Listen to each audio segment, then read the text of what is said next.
அத்தியாயம் 22. விக்கிராந்தும் கணபதியும் பர்த்டே பார்ட்டியிலிருந்து வீட்டிற்கு வந்து சேர்ந்தபோது நேரம் இரவு 9ஐ கடந்திருந்தது. ராஜம் அவர்களுக்காக வாசல் கதவை திறக்கவும், நீங்க 3 பேரும் எப்போ வந்தீங்க? ஆர்த்தி வீட்டுல உன்னையும் வர்ஷாவையும் தான் எல்லோரும் ரொம்ப மிஸ் செய்தாங்க.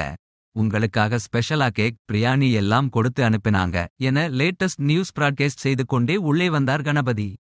நீங்க 2 பேரும் என் சமையல்ல இருந்து எஸ்கேப் ஆகி பிரியாணியை ஒரு வெட்டு வெட்டுனீங்கன்னு சொல்லுங்க. ராஜமின் கிண்டல் பேச்சு காதில் விழுந்தாலும் விக்கிராந்த் நின்று மறுமொழி எதுவும் சொல்லவில்லை. அமைதியாக தன் அறைக்குள் சென்றான். ராஜமும் ஜெயந்தியுடன் பேசியதை பற்றி சொல்ல கணபதியை தொடர்ந்து சென்றாள்.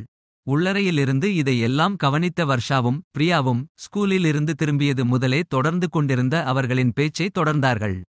இருவரும் பேசினார்கள் என்றாலும் பெரும்பாலான நேரம் பேசியது என்னவோ வர்ஷாதான். அவளின் காலேஜில் நடந்த கலாட்டாக்கள், பயிற்சி மருத்துவராக நோயாளிகளை சந்திக்கும் போது நேர்ந்த சுவாரஸ்யமான சம்பவங்கள், சாரி, சுரிதார், லேட்டஸ்ட் ஃபேஷன் என பல ரகமான தலைப்புகளில் வர்ஷா பேச பிரியா அவளுக்கு நல்ல கம்பெனியை கொடுத்து கொண்டிருந்தாள். ஆரம்பத்தில் தன் வழக்கமாக அமைதியாக தலை அசைத்து போட்டுக் கொண்டிருந்தவளை வர்ஷாவிற்கும் அவளுக்கும் நடுவே இருக்கும் ரசனை ஒற்றுமை தானாக ஈர்த்து பேச வைத்திருந்தது. ஸ்கூலில் கோகிலா, ஸ்ரீ, ரூமில் சாதனா என அவளின் வயதை ஒத்தவர்கள் பிரியாவை சுற்றியிருக்கத்தான் செய்தார்கள். அவர்கள் அனைவருமே சகஜமாக பேசக்கூடியவர்களும் தான்.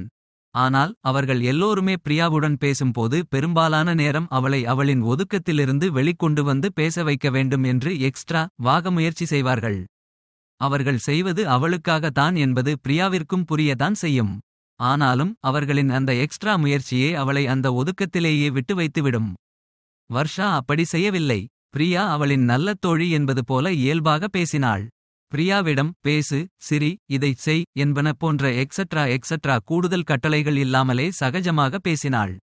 ஒருவேளை 2 தினங்களுக்கு முன் பூ பற்றி பேசியது வர்ஷாவிற்கு பிரியாவை பற்றி தெரிய வைத்து விட்டதோ என்னவோ. ஹாஸ்பிட்டலில் முன்தினம் நடந்த ஒரு விஷயம் பற்றி சொல்லி வர்ஷா சிரிக்க பிரியாவும் சின்னதாக புன்னகை புரிந்தாள். ரொம்ப நாள் ஆச்சு வர்ஷா இப்படி எல்லாம் பேசி என்றபோது பிரியாவிடம் அவளையும் அறியாமல் பெருமூச்சு வெளியானது. சின்னதா ஒரு ஸ்மைல் செஞ்சிட்டு 4 மணி நேரமா 4 வார்த்தை பேசிட்டு இப்படி பில்ட் அப் கொடுக்குறீங்க பிரியா என்றாள் வர்ஷா கேலியாக. நான் அப்படிதான் வர்ஷா, இந்த அளவுக்கு என் தங்கையோட கூட பேசினதில்லை. பிரியாவின் குரலில் இருந்த ஏதோ ஒன்று வர்ஷாவை மிகவும் பாதித்தது. ஏன் பிரியா அப்படி? அவங்களுக்கு இப்போ தானே கல்யாணம் ஆச்சுன்னு பெரியம்மா சொன்னாங்க. சிஸ்டர்ஸ் எல்லாம் ஃப்ரெண்ட்ஸ் மாதிரி தானே? எனக்கு தான் உங்க விக்கி பப்பி அண்ணனா பிறந்து வந்திருக்கு. வர்ஷாவின் கடைசி வாக்கியத்தை கேட்டு மெல்லிய பதற்றத்துடன் சின்ன புன்னகை புரிந்த பிரியா. நானும் என் தங்கையும் ரொம்ப க்ளோஸ் இல்லை. நான் படிச்ச காலத்திலேயே வீட்டை விட்டு தனியா ஸ்டே செஞ்சுதான் படிச்சேன். அவ கல்யாணம் அப்போதான் நிறைய வருஷம் கழிச்சு அவளை நேரா பார்க்கவே செஞ்சேன் என்றாள். பெரியம்மா உங்களுக்கு பயங்கரமா ஃப்ரீடம் கொடுத்திருக்காங்க. என் மம்ஸ் எல்லாம் ஒரு வாரம் என்னை பார்க்காம இருக்க மாட்டாங்க. ஆனா உங்க அண்ணன் என்று சொல்லத் தொடங்கிய பிரியா பின் தயக்கத்துடன் பேச்சை நிறுத்தினாள். அவனை மட்டும் எப்படி தனியா 5 வருஷம் அமெரிக்கா அனுப்பினாங்கன்னு கேட்கிறீங்களா? அதான் நீங்க கரெக்டா சொன்னீங்களே, அவன் பெட். அச்சச்சோ வர்ஷா, டென்ஷன் ஆகாதீங்க பிரியா. அண்ணா எங்கம்மாவோட செல்ல பெட்.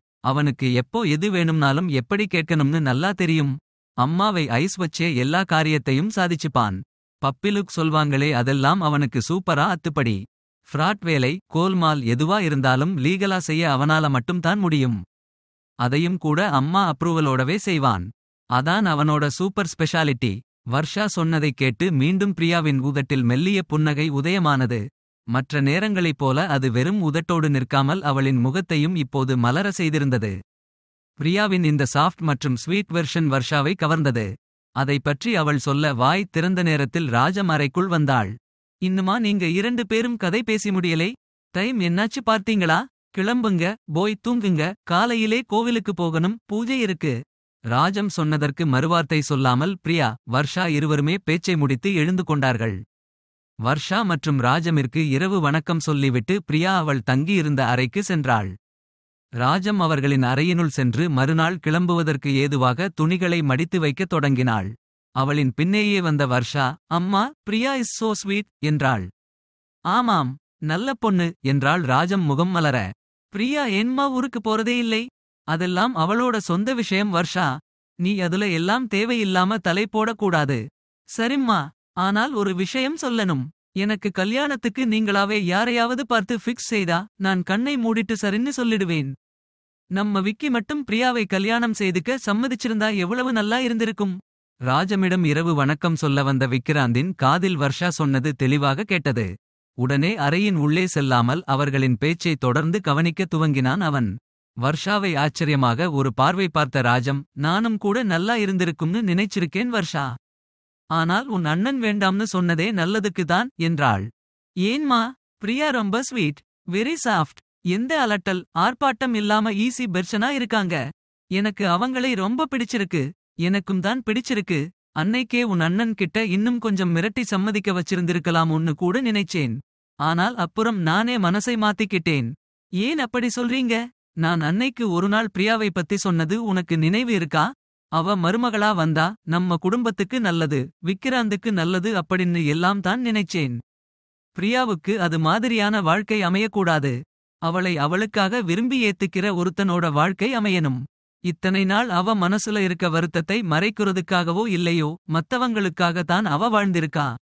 இனிமேலும் அவ அப்படியே வாழக்கூடாது. அவ சந்தோஷமா இருக்கணும். பாவம், சின்ன வயசிலேயே பெரிய அடிபட்டு வலியை தாங்கி சுமந்துட்டு இருக்கா. இனிமேலும் அந்த வலியை மறைச்சு அவ வாழக்கூடாது. அந்த வலியை, அந்த பழைய தழும்பை முழுசா மறக்க வைக்கிற மாதிரி ஒரு வாழ்க்கை அவளுக்கு அமையணும். மம், உங்க அண்ணா கிட்ட நான் பிரியா பத்தி சொன்னப்போ அவன் ஒரு பேச்சுக்கு கூட மேலே விஷயம் கேட்கலையே. விதவைன்னு சொன்ன உடனே இதெல்லாம் சரிபடாதுன்னு தானே சொன்னான். அவனுக்கு ஆர்த்தியை தான் பிடிச்சிருக்கு. அப்போ அவ தான் அவனுக்கு சரியா இருக்கும். விக்கிராந்த் கல்யாணம் அவன் விருப்பப்படி நடக்கிறது தான் சரி. அண்ணாவை விடுங்க அம்மா, அவன் ஒரு லூசு. ஆனால் எனக்கு நீங்க பிரியா பத்தி சொல்றது ஒன்னும் புரியலை அம்மா. 17-18 வயசுல கல்யாணமாகி ஒரு வாரத்துல இறந்து போன ஒருத்தருக்காகவா இத்தனை வருத்தப்படுறாங்க பிரியா? வர்ஷா, அதெல்லாம் இப்போ எதுக்கு? அதை விடு. உன் திரஸ் எல்லாம் எடுத்து பேக்ல வை. நாளைக்கு கிளம்பும் போது கடைசி நிமிஷத்துல அதை காணோம் இதை காணோம்னு சொல்லி தொல்லை செய்யக்கூடாது. அதுவரை அறைக்கு வெளியே இருந்து அவர்களின் பேச்சை ஒட்டுக் கேட்டுக்கொண்டிருந்த விக்கிராந்த் இப்போது உள்ளே நுழைந்தான். எதுவும் தெரியாதவன் போல் அமைதியாக, குட் நைட் அம்மா என்றான்.